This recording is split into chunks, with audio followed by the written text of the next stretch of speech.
जिस तरह से डॉक्टर ममिता हिंदुस्तान की बेटी थी, उनके इंसाफ के लिए हम सब एक होकर अपनी आवाज़ उठा रहे हैं। तो इसी तरह से नर्स तस्लीम जहां भी एक हिंदुस्तान की बेटी हैं।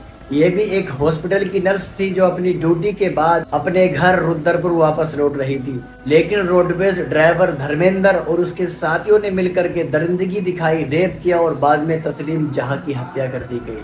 लेकिन एक मुसलमान होने के बावजूद तस्लीम जहां के लिए कोई अपनी आवाज़ नहीं उठा रहा। मैं आपसे कहना चाहता हूं मेरे भाई, अगर आप एक मुसलमान हैं, एक सच्चे हिंदुस्तानी हैं, तो नर्स तस्लीम जहां के लिए अपनी आवाज़ को उठाएं।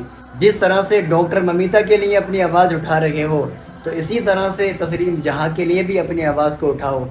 कमेंट्स करो जस्टिस फॉर तस्लीम जहां। मेरे भाई याद रखना, जब तक कि हमारे हिंदुस्तान के अंदर महिलाओं की सेफ्टी के लिए कोई नया कानून लागू नहीं होगा, तो ये वहशी दरिंदे इसी तरह से अपनी दरिंदगी